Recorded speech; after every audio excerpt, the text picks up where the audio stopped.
Hey, what's up, guys? Hope everybody's doing well and having a great day. We're over here at ventusky.com, and for the first time this year, we're starting to see some activity in the tropics. This is a long-range forecast. It can and will change.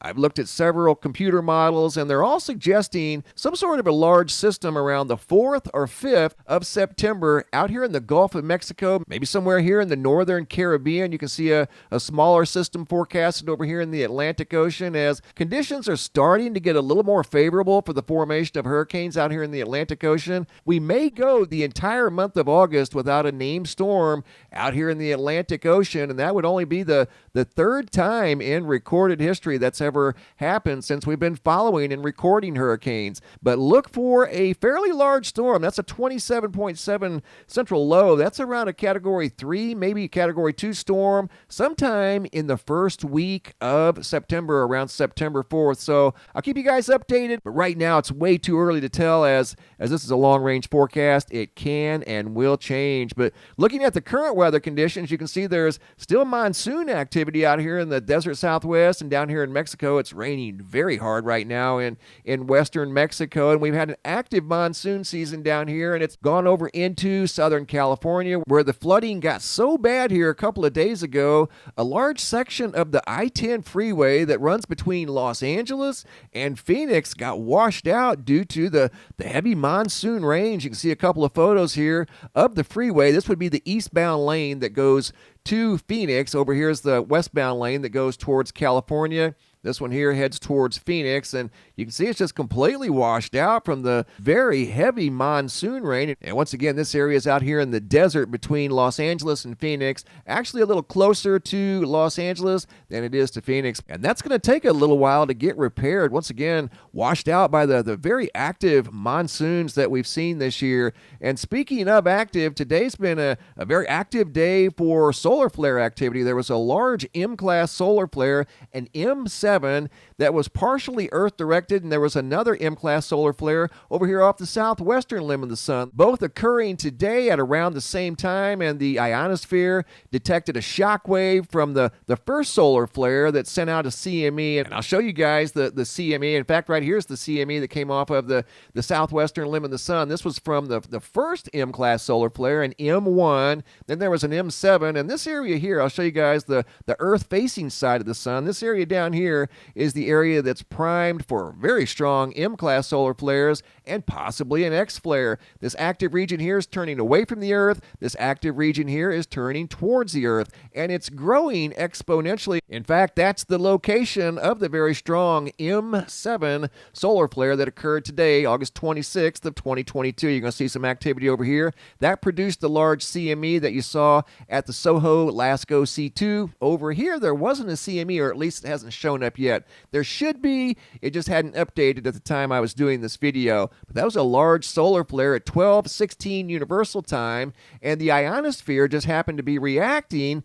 to the previous solar flare that came off of the other side of the sun. That was an M1 class solar flare, and the ionosphere was detecting the first solar flare as the second solar flare was erupting right behind it. So a rapid series of M-class solar flares on the Earth-facing side of the sun, as we're seeing an uptick in activity there, as we're seeing an uptick in activity at the Yellowstone supervolcano caldera. All of these red vertical lines are earthquake activity, and these are local earthquakes at the supervolcano caldera, or at least around the caldera. In the last 24 hours, there's been a 3.4 earthquake up here in the northwestern part of the supervolcano, and a 3.1. Those aren't necessarily large earthquakes, but those are respectable earthquakes over here at the supervolcano caldera. We don't normally see earthquakes of this size this close together. The first one occurred at 8:35 p.m. and then at 10:51 p.m. And here's a look at the area where they occurred right here, where there's an ongoing swarm.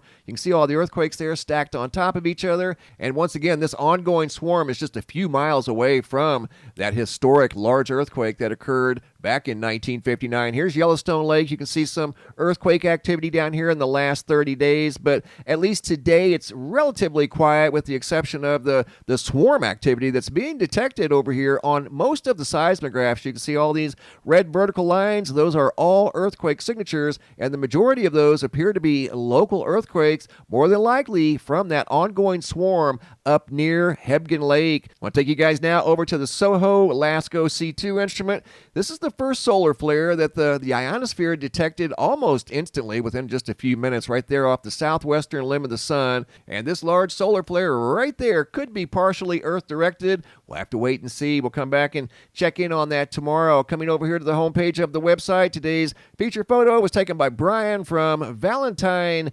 Nebraska. An ominous-looking storm system that was moving through Nebraska a few days ago. Once again, photo taken by Brian out of Valentine, Nebraska. Also in this video, I've got a brand new picture slideshow, new sky phenomena photos, and videos sent in from all around the world. First photo sent in by Natalie out of Utah. That's a classic weather balloon high in the sky above Utah. Photo here by Patrick D of what looked like a disc just hovering in the sky across the lake above the mountain. Shelley P out of Atlanta.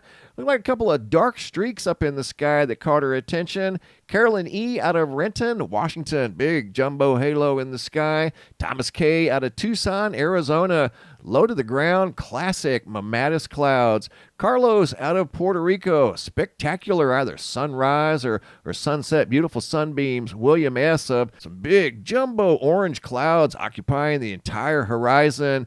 Video here I took of some recent monsoon lightning right out here in the southeast Phoenix area. Ominous looking skies as the monsoons were rolling through the area very quickly. Took these photos of some colorful clouds in the proximity of the sun. That was about a week ago. Once again from right out here in southeast Phoenix. Juan out of Texas took this video at a intersection. He noticed this very photogenic shelf cloud moving through his area. Once again as he was sitting at a stoplight. Paul C out of Woodruff, South Carolina. That is a sunrise being influenced by Sahara sand. And I also have another ominous sky taken from Biloxi, Mississippi. Video sent in by Tim S of a waterspout. We saw one here about a week ago, and here's yet another one off the Gulf Coast. This one's off the Gulf Coast of Mississippi. We saw a larger one a few days ago off the Gulf Coast of Florida, right off the Florida Panhandle. In fact,